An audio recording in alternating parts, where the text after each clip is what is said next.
Fiscal policy is the backbone of any economy. Welcome to Business 7. In this week's program, we will be taking a look at the 2022-2023 budget, and we'll be talking to experts to get their thoughts on Finance Minister Iipumbu Shiimi's latest plans. Please stay tuned.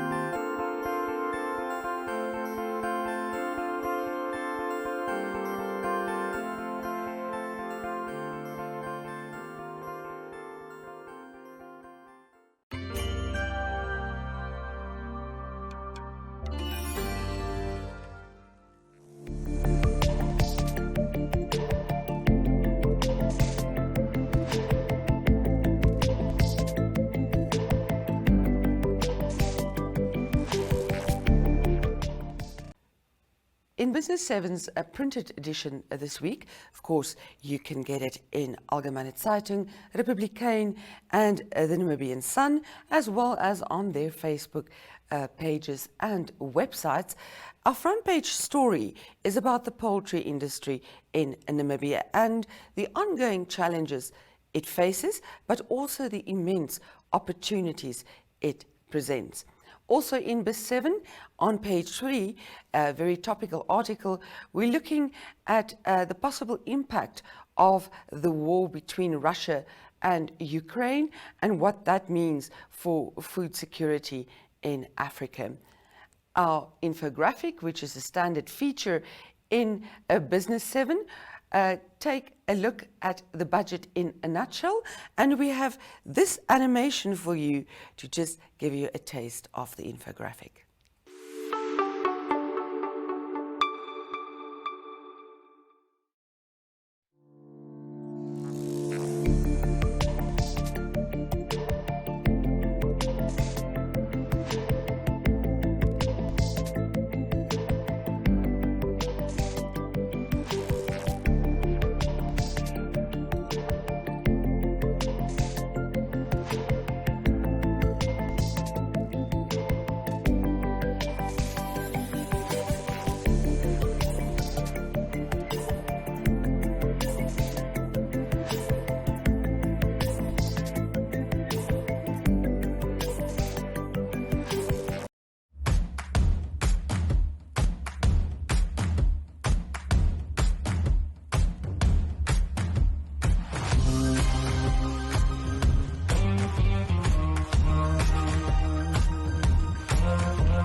Central in the 2022-23 budget is the focus on youth and how to improve the future of the young people of Namibia. But how tangible are the plans that Finance Minister Iipumbu Shiimi has, and how possible is it that those will realize? We spoke to Theo Klein, economist at Simonis Storm.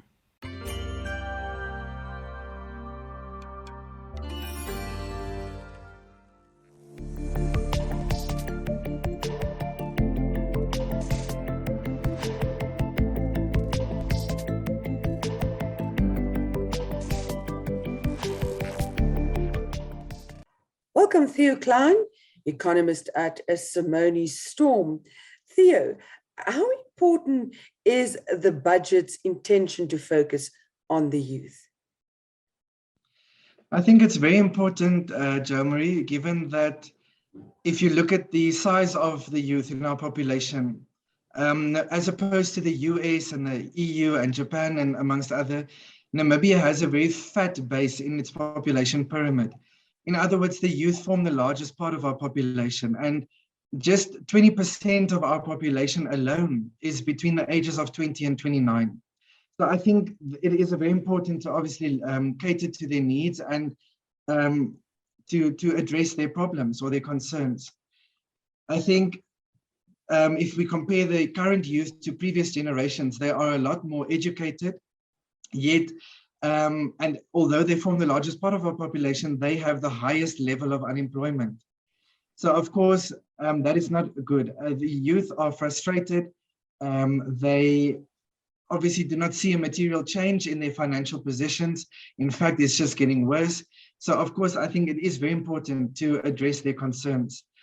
The other problem is, we all know that the youth will be the leaders of tomorrow, but Namibia still has a very big problem with when it comes to the so-called brain drain, in that educated young individuals out of frustration and hopelessness end up immigrating away out of Namibia to find job opportunities elsewhere.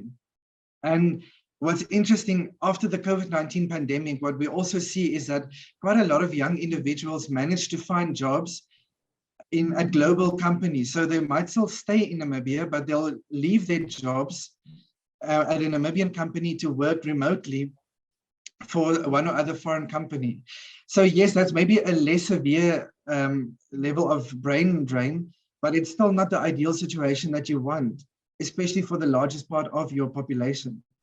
And I think it is also a very good political decision to target or focus on the youth, because they will form the largest part of our voters base in future elections.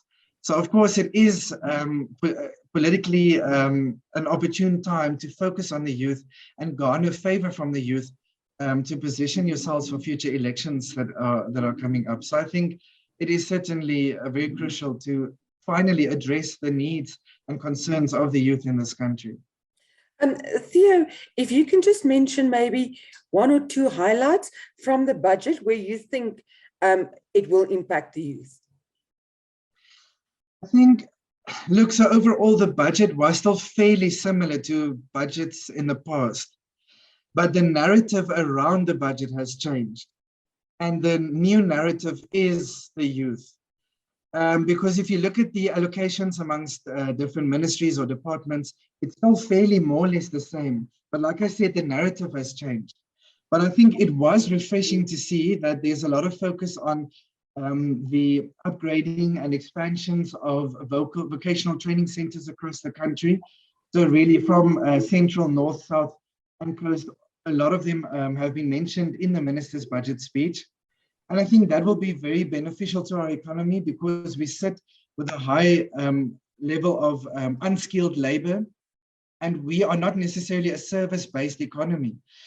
The biggest part of our economy is still the primary and secondary sectors.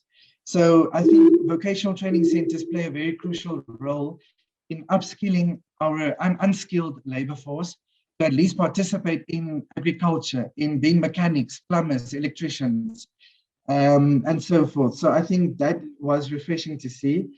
The Ministry of Education will also build a student village in Windhoek to address the student accommodation shortage.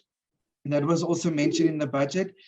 And then, of course, we all know the big hype about green hydrogen, where the Minister of Finance also just said that the German Ministry of Education made 86 million Namibian dollars available for the so-called Namibian Youth for Green Hydrogen Scholarship Program. And this will be aimed to upskill the youth to eventually, once these projects materialize, that the youth can then participate in those projects and obviously benefit from that in that regard as well. I think another positive is just also that the Environmental Investment Fund of Namibia has been given 2 million per application, that they are allowed to give out. This is for any youth entrepreneur that wants to set up any business within the renewable energy space and so forth. So I think, look, it depends on what the terms and conditions are of those loans, and how accessible they are, because we do know of certain loan schemes that were made available to the public after the pandemic outbreak, but the requirements to get those loans just allowed a lot of people not to have access to these loans. So I think it depends on what the requirements are, but I think that could still be positive. So yeah, there are those few positive points, I guess, that where you see specific target on the youth to try and address their needs. But I think, yeah, it obviously always remains to be seen whether how that will materialize. That's right. The devil lies in the details, eh? A lot has changed in the past 160 plus years, but the world is evolving faster every day. Founder Samuel Lowell Price's version of a self-driving car was a really smart horse. Who knows how our great-grandchildren will get around? Here at PwC, we know we're responsible for guiding our people, clients, and communities through this constant change. How do we engage the more than 220,000 people across 157 countries in the PwC network? Through a clear and simple purpose, to build trust in society and solve important problems. What that really means is, in between our morning coffees and our evening commutes home, we all live and breathe the same core values. Here they are, the 5 things that make us, us. We act with integrity. We speak up for what's right, even when it's the harder option. We make a difference. We stay informed and proactively look for ways to better our world. We care about each other, about our clients and stakeholders, about empowering everyone to do their best. We work together. We know feedback, collaboration, and diverse perspectives help us deliver the highest quality outcomes. We reimagine the possible. Nothing great ever came from sticking with the status quo. We always challenge ourselves to innovate. Our values make us who we are and will help propel us toward the legacy we've envisioned for the future. A sentiment Sam and his horse would have definitely stood behind.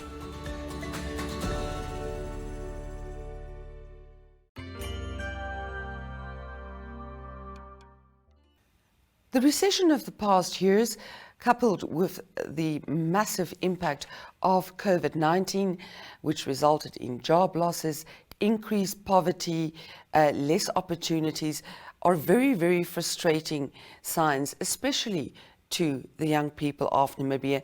And analysts have increasingly voiced their concern of a possible social unrest in the country. Theo Klein, economist at Simonis Storm, also has a view on this.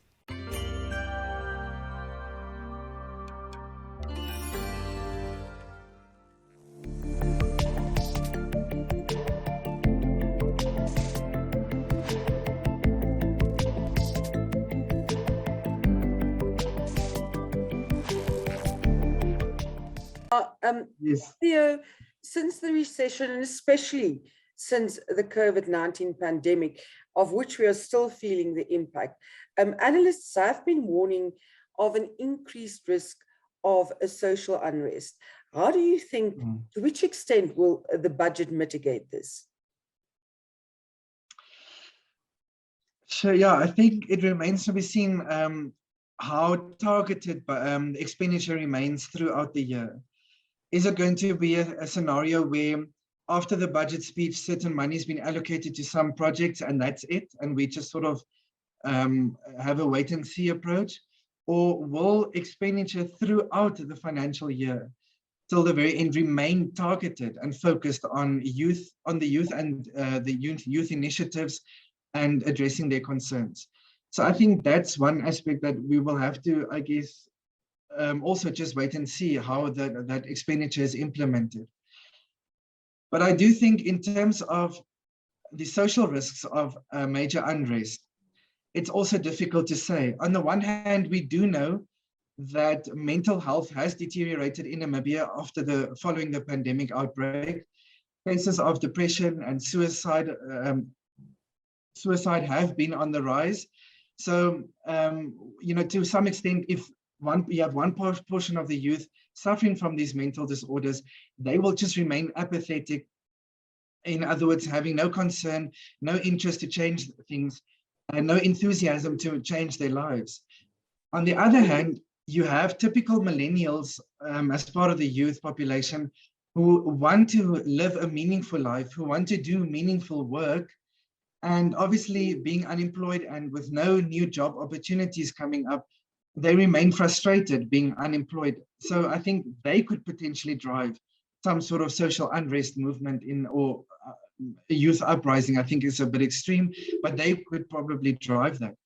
If we look at cases in other countries, historically, the youth played a very significant role in uprisings, from the civil rights movement in the US in the 1960s to Tiananmen Square in China and the Arab Spring uprisings in 2011 in Northern Africa and the Middle Eastern countries. And then coming closer to home, we've had the Fees Must Fall social movement in South Africa in 2014, 2015.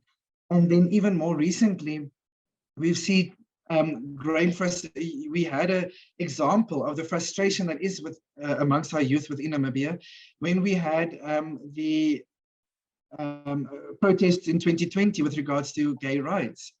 So there is definitely signs of growing frustration amongst the youth within Namibia. It's just difficult to predict when an uprising will commence or when major protests and unrest will commence. But I think one thing that I will say is that if major protests and an unrest emerges, we should definitely not be taken by surprise. It is definitely expected, but like I said, it's difficult to say when exactly it will happen. The signs for it to take place is definitely there. The other problem that we spoke about a few weeks ago, Germany, is the fact that we see higher food price inflation. Today, our fuel prices also went up significantly, and that will also filter through to higher food prices because of transportation and so forth. So we also do know that rising food prices, major unemployment, low economic growth, that leads to hunger problems or food insecurity issues, that is also a recipe for major social unrest.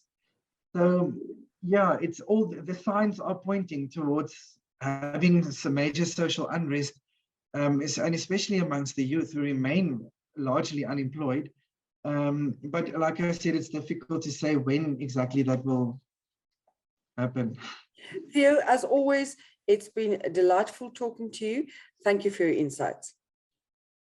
Thank you for having me, Germany. You know, a few weeks ago, I would never do this on a Saturday morning. Back then, I was standing in line all day. Now it's just like that. You are using the FNB banking app like I told you. Girl, it saved my weekend. Now I can do all my banking on this. Payments, transfers, checking statements. Even opening accounts. Just like that. Oh, did I tell you what my husband did? Even me, I want to save time with the, what's the name of the app? FNB app. Don't be left behind. Make the switch to the FNB app, online banking or cell phone banking, and change the way you bank to change your life. FNB, how can we help you?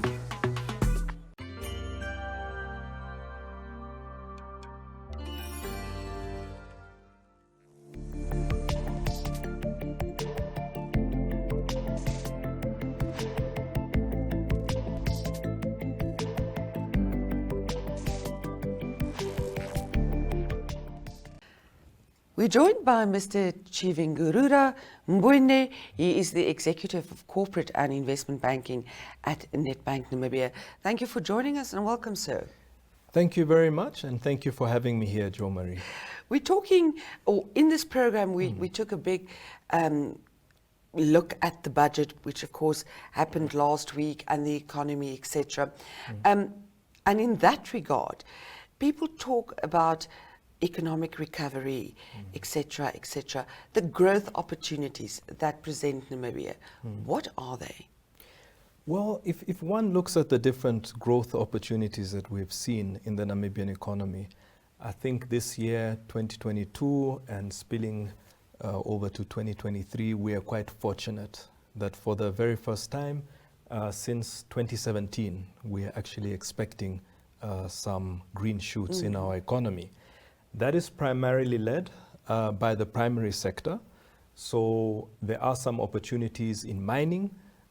We have seen the extension of the largest diamond mine by 20 years. So there will definitely be some spin-offs in that area. Gold prices have been doing quite well. We also expect some good growth in that regard as well. And then also in the tertiary side of the economy, in terms of the tourism sector, especially as the key destination countries, we have seen COVID a little bit contained. It's obviously dependent on if there are any new variables of COVID, but one hopes that as tourists start to come back to Namibia, and one hopes that the war in Russia and Ukraine, between Russia and Ukraine, will also not derail our tourism efforts. So definitely a lot of green shoots from an economic growth perspective, and we're expecting the economy to grow this year by close to 3%. So we're coming off a low base, although we are expected to grow relative to our GDP in 2017, 2016, our economy still will be smaller from a GDP perspective. Yes, of course, because Yes. it's that lagging effect, catching up after years of economic hardship, etc. But at least it seems like there is a path to recovery. Definitely, definitely.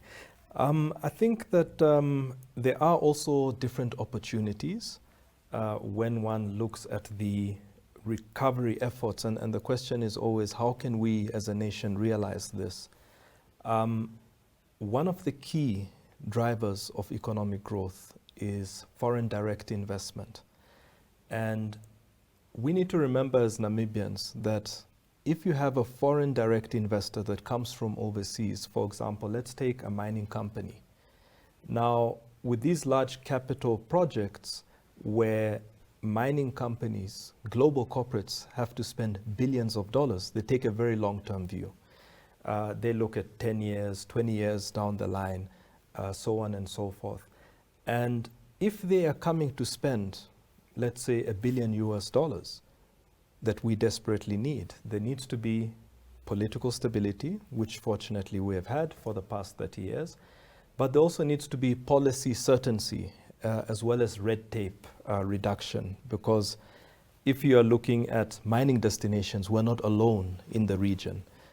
Any mining company can invest in South Africa, Zambia, Botswana, or Zimbabwe. So what is it that we're doing different to attract foreign investors to Namibia and to keep them here so that we can create jobs? For example, when we had investments starting of B2 Gold and other large mines in about 2014, 2015, there were close to about 20,000 jobs, created during that construction period, so on and so forth. And the multiplier effect of 19,000 jobs being created is you can multiply that by 3. No, it's significant. Yeah, it's quite significant. So we're really hoping that we can be marketed as a positive investment destination, that we have certainty, or investors have certainty, because if you are having capital outlay of $1 billion, you better be certain of what the policies will be over the next 5 years, 10 years, because you want to get your return of your investment as an investor. And that's been key factors over the past couple of years. It's been pointed out numerous times that we need that policy certainty and that we need to cut down on that red tape. Yes, that is correct. And that's why we have seen certain policy being delayed. I mean, it started off, the famous one is NIEF, and eventually it went to NIEB after, a lot of discontent amongst investors and some of the business community. But the point is that if you are an investor, if you want to do business, we need to have ease of doing business. We don't want investors to be moved from several different agencies or from pillar to post when you actually want to come and employ Namibians, when you want to come and create jobs for Namibians. And so competitiveness is very key, especially in our global economy. We have also seen that although we're not linked to any competitive index, formally, when we look at, for example, even our neighboring country, South Africa, if you compare to other emerging market economies, the competitive index is actually quite low.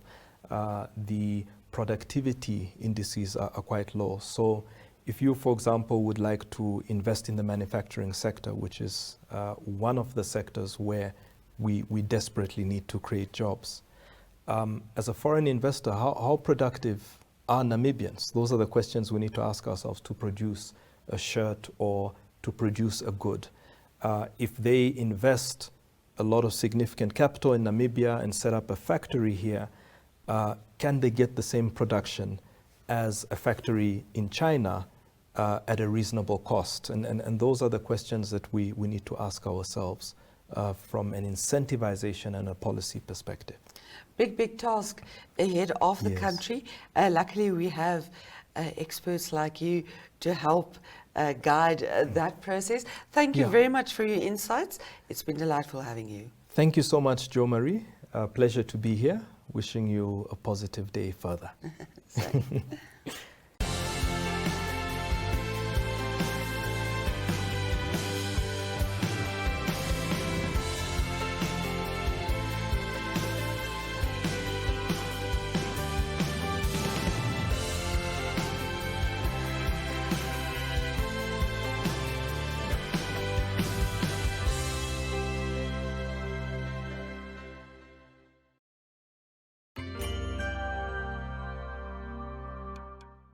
Thank you for joining us in the Business 7 studio this week. Remember, we will be back next Wednesday, the same time, the same place. We're playing out with an animation looking at Namibia's debt issue. It remains a thorn in the side of every single Namibian. Stay safe until next week.